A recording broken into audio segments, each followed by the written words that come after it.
All right, so Gensler faces Congress, and it was a showdown for the ages. You guys do not want to miss this one. We've got a whole slew of clips from the entire hearing broken down into a very short run for you, so it's worth your time. Make sure and stick around for it. My name is Paul Barron. Welcome back into Tech Path. All right, so let's get into it. Let's just start off the top of the hill, and this, of course, is Mr. Patrick McHenry going in to the intro. Let's cut to that. So many things change, so many things remain the same. Those are the same issues on the docket today. This means that in the last 5 months, you've done nothing to remedy the legitimate and often bipartisan concern expressed by this committee. That is disgraceful. Let me be clear, Chairman Gensler, our patience is wearing thin. Among your expansive rulemaking agenda items, there is not a single initiative aimed at improving access to capital. Third, your efforts to choke off the digital asset ecosystem, which has created real harm for consumers and our markets, is clear to all. And on the other, we've seen your ad hoc regulation by enforcement approach to digital assets on a losing streak in the courts. You refuse to be transparent with Congress regarding your interactions with FTX and Sam Bankman-Fried. Your lack of responsiveness to this committee's legitimate oversight continues to be unacceptable. And I want to finish here. So let me be clear. I do not want to be the first chairman of this committee to issue a subpoena to the Securities Exchange Commission.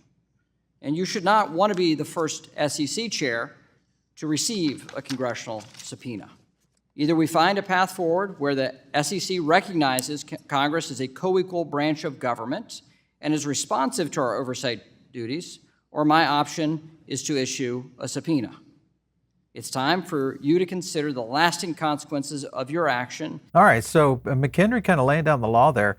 And one thing he said there, what a little confusing to me, was co-equal branch of government. They're not a branch of government, so I was a little surprised at that. But let's go on the other side and listen to what Maxine Waters had to say. The chairman just indicated that his patience is running thin. Mine is thinner with the opposite side of the aisle. That said, I want you to know that you're doing exactly the job that the American people want, and is shaping up to be the most pro-worker, pro-investor, pro-small business SEC since FDR created the agency. My patience is wearing thinner than the chairman's patience. Let's get on with it. I don't know if she was joking there or what. That was pretty crazy. All right, let's go to Gensler's opening intro. Listen. America is blessed with the largest, most sophisticated, and most innovative capital markets in the world, but we cannot take this for granted. Even a gold medalist must keep training. Even a gold medalist must keep training. With all due respect, Mr. Chairman, if the U.S. capital markets are a gold medalist, you are the Tonya Harding of securities regulation, because you are kneecapping the U.S. capital markets with the avalanche of red tape coming out of your commission. I had no idea we had so many comedians in Congress, but hey, that's all right. We're going to get there. And let's add to the comedians, though. Let's go to this one. This is where Coinbase trolls Congress. This was perfect. Chair Gensler, last time we were here, I asked you about Ether. In 2018, you stated that Bitcoin, Ether, Litecoin, and Bitcoin Cash are not securities. Why do you believe Bitcoin is not a security? Thank you, Chair, and I think you're referencing remarks I made as a professor at MIT. And as I wrote in that paper at that time, it was really about something called the Howey test. And the Supreme Court, it's the law of the land, talks about if the public is anticipating a profit based on the efforts of others. All right, so the Stand with Crypto, that's Coinbase's project, was out in force. And of course, they were also on New York streets as well, and on D.C. With their Brinks truck revolutionizing the industry around finance. SEC Chair Gensler, speaking of, is testifying right now on Capitol Hill before the House Financial Services Committee. He seems to be reiterating much of what he said in the past, that the industry is rife with non-compliance. We're here talking about Stand with Crypto. We've got the pins. People can check out standwithcrypto.org and sign up if they want to be a crypto advocate. I think there's a general consensus and understanding from both sides of the aisle that this is an important issue. The SEC has has just been on this path of regulation by enforcement or harassment, if you will, where every startup in the space gets a subpoena or a Wells notice, and that's not sustainable and it's not okay. There's a lot of people in Congress that are unhappy with his approach. Anyway, I thought it was fun to see them out there in Congress right there showing Stand with Crypto. Let's go over to this next clip, which is talking about Bitcoin and whether or not it was a commodity or not. Listen in. But your view on Bitcoin, you've made comments on this. You believe Bitcoin is not a security. Is that true? Well, I think the staff of the SEC have also, and the prior chair. I'm just asking you this question, and this is not a gotcha. I thought this was going to be an easy softball into harder questions. Do you think Bitcoin is a security? No, I think I've said this in the past that I think that it doesn't I'm asking meet you the to Howey answer test. my question now. This is not supposed to be hard. I know. I said it Just does not meet the Howey test, which is the Okay. law of the land about being an So investment it doesn't meet the contract or Howey test. security. So therefore, it's a commodity. Is that fair? I would say it's not a security, and then the test is otherwise for other Okay. laws. So wouldn't say that it's a commodity. This is getting interesting with what Gensler. I'm still trying to figure out where this is all going and what their thesis is behind this. Let's go into this next clip where McHenry starts to really bear down on Gensler a little bit. Listen in. This should not be the hard work of a chairman to answer these questions. You have 30 major rulemakings, but you won't even provide basic documents to us. Your unresponsiveness is non-compliance, and we'll have to take action if you're not willing to comply. You have a 10-week review process, and you've not provided documents. You've got serious questions to answer to the public and to Congress, and we intend to get your compliance. We can do it the easy way or the hard way. All right, so he's definitely pressuring Gensler. I think this is going to be a scenario where we do start to see maybe the SEC for the first time really starting to address what they've been doing. Now, I want to go to and talk to this point right here. This is Maxine Waters, and I'll show you guys some additional info after this clip, but let's go to this clip real quick. But since we started out on Bitcoins, let's go further into crypto. The failures and fraud of crypto firms like Terra Luna, which was larger than the Madoff Ponzi scheme in 2008. I know that the SEC has brought enforcement actions against Sam Bankman-Fried and FTX, the failure of which cost investors $9 billion. How much in penalties have defendants paid in cases you have settled? Are crypto firms getting the message? I do share your concerns that this is a field that's rife with fraud and manipulation and scams.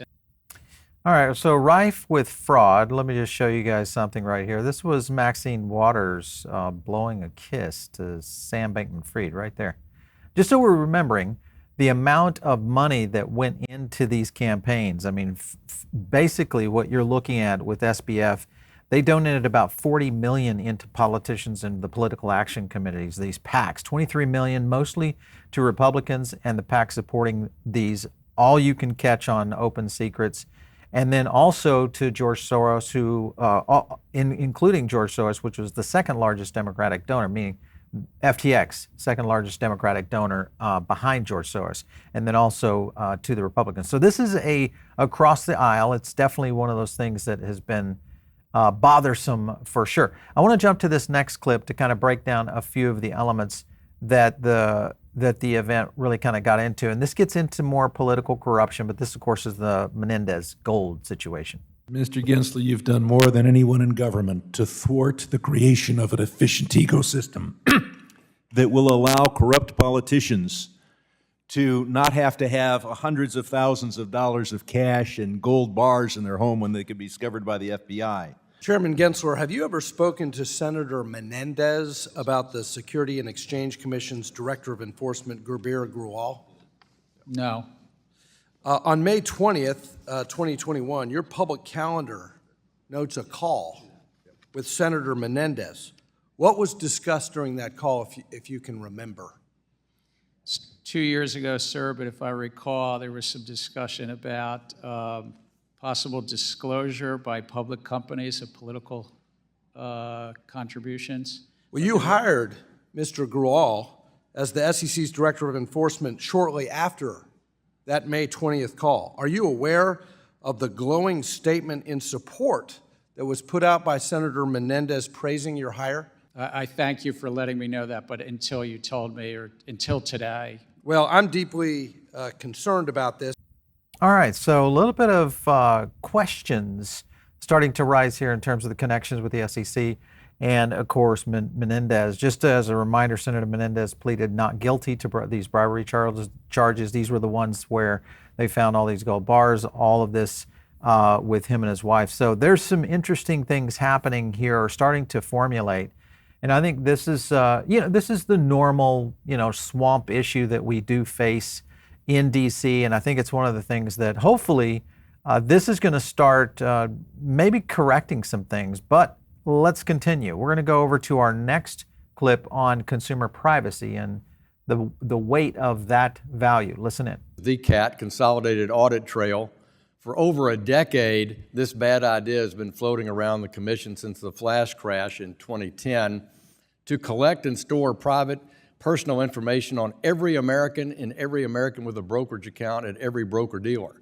In my view, this is a massive overkill. This is unnecessary invasion of privacy. This is a massive new tax on the brokerage account of individual American citizens. And maybe worst of all, considering the 9 years I've been here, this is another massive centralized government database that's going to be hacked, like the IRS, like the CFPB, like OPM. You inherited this albatross. Why don't you just bury it and say that we're not going to do the CAT?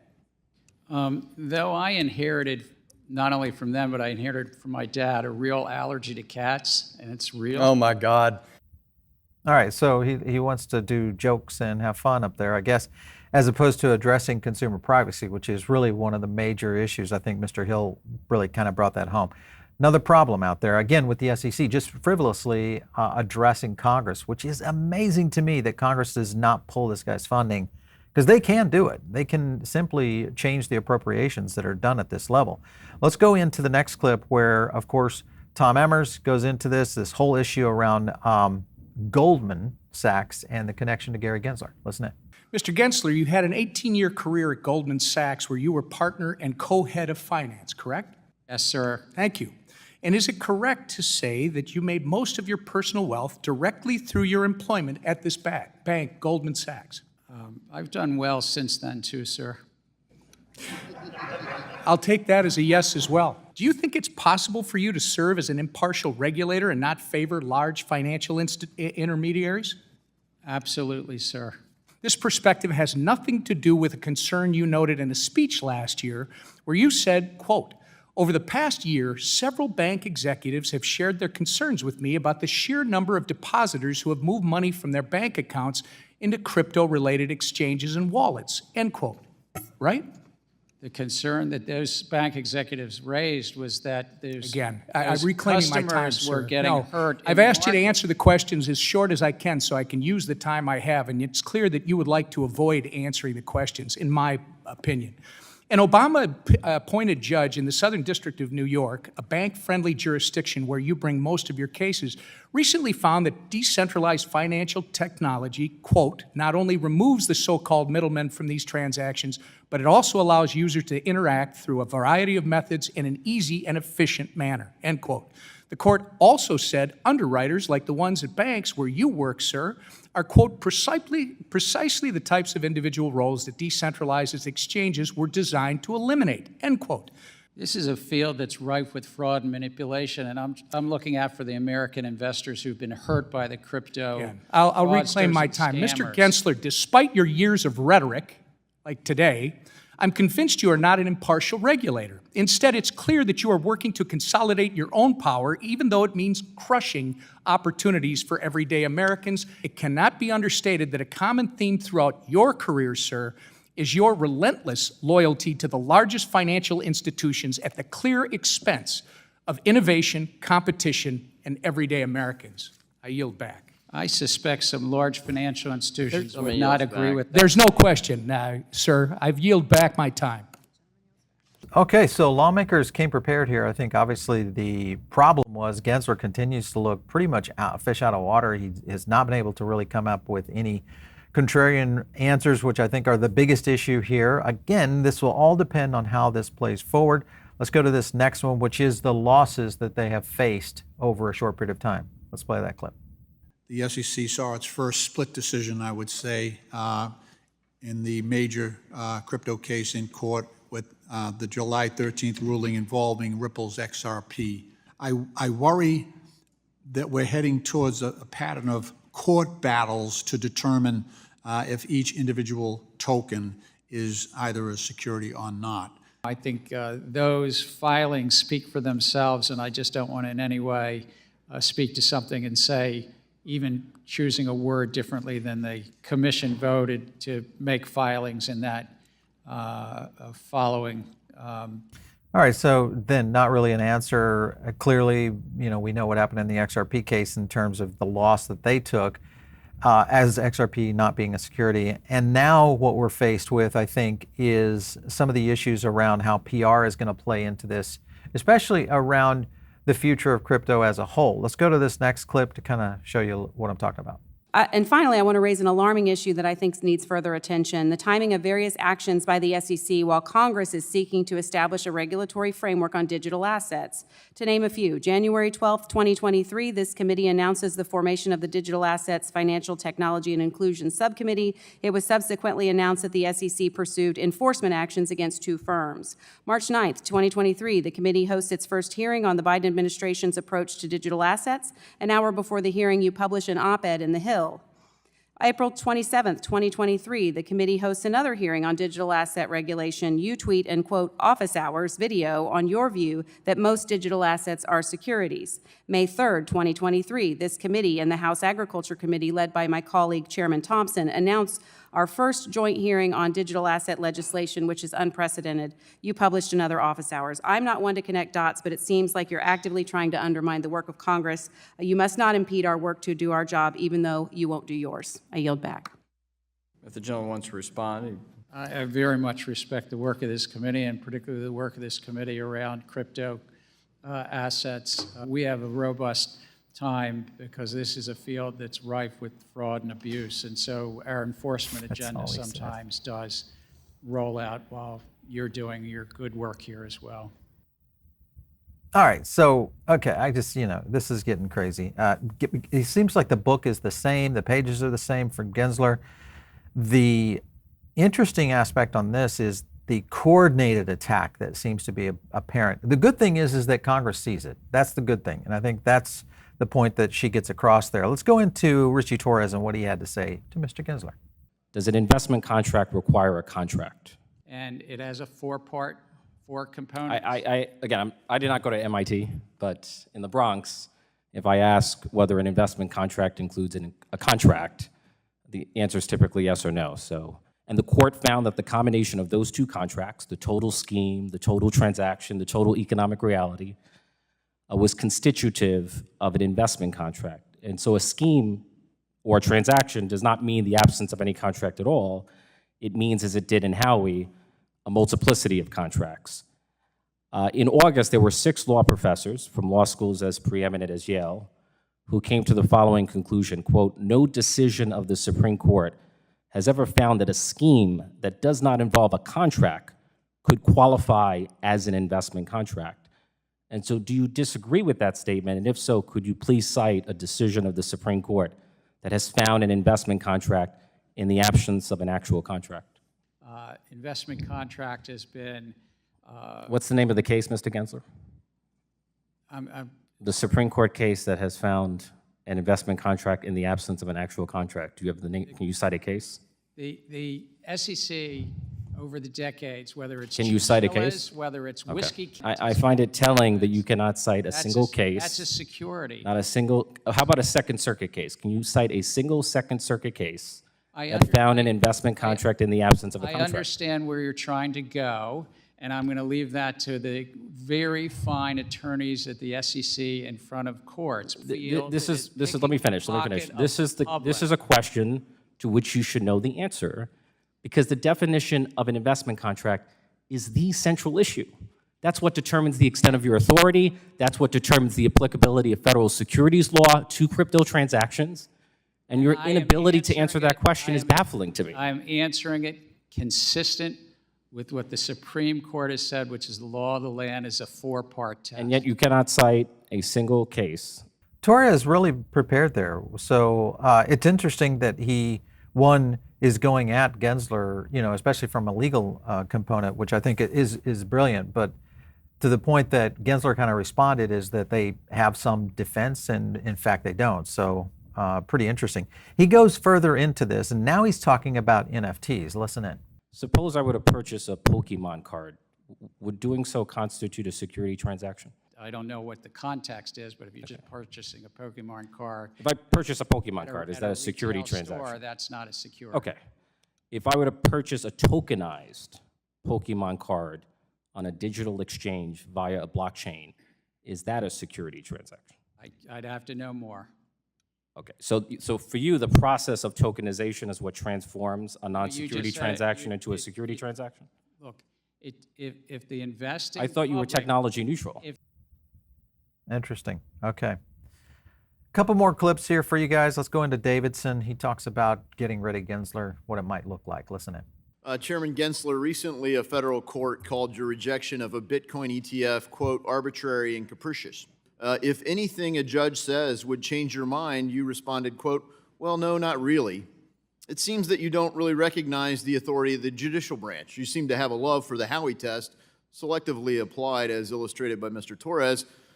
In light of those reactions, what should people make about the Bitcoin ETF? How will the SEC revise its approach? We have great respect for the courts. I personally have great respect for the courts. We're considering that. It's still an active consideration at the commission. And So you haven't made up we're your mind? I got to tell you. We're familiar with the case. Yeah, I got to tell you that many market participants have reached out and are concerned that you will arbitrarily, perhaps also capriciously, pull recent filings ahead of others who've been working with the SEC for years to get an approval for a Bitcoin spot ETF. Frankly, your time as chairman has highlighted two problems, a Gary Gensler problem and a structural flaw in the SEC. And as I told you in April, I've proposed a solution called the SEC Stabilization Act. You're making the case for this bill easier every day you are acting as the chairman. You're front-running Congress, you're front-running the courts, you're front-running even the own administration, and no one has held you to account for that. I mean, I wish the Biden administration would say you're fired. Congress hopefully will with the SEC Stabilization Act. I yield. All right. We're going to get maybe Gensler fired here through that act, if they can get it through. We'll go into the last component, the last clip here, which is talking about a subpoena coming from Congress to Gensler. I think we've come to this crossroad where subpoenas may be necessary. And so with that, Mr. Chairman, you have my full support as when and if you decide to move forward. But I don't want to use the compulsory process for the first time in our history. So I think it's would be a purposeful act on your part if it resulted in us issuing a subpoena. All right, there you go, guys. That was the wrap up. I think this grilling was severe. The question is what comes out of this. One of the things, though, I would recommend that all of you do is make sure and go over to standwithcrypto.org. You'll be able to find that on the web.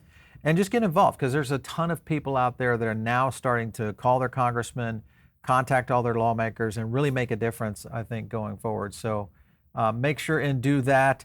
Of course, also the XRP Party is coming in New York. Looks like we could see a possible IPO, maybe even a U.S. bank's utilization of XRP, and or maybe a settlement coming up. So lots going to happen this week. We'll continue to try to cover that. Again, if you guys want to visit over to standwithcrypto.org, that's the place to do it. And of course, you can just go right in there and email or call your congressman direct. You got to take action, so it's all up on you. If you guys are not tuned in over to the YouTube channel, make sure and jump in over here. You get a chance to catch all this kind of stuff along with our live streams. And if you're not in the Diamond Circle, make sure and jump in on that as well. If you catch me, it's out there on Twitter, @Paul Barron. We'll catch you next time right here on TechBath.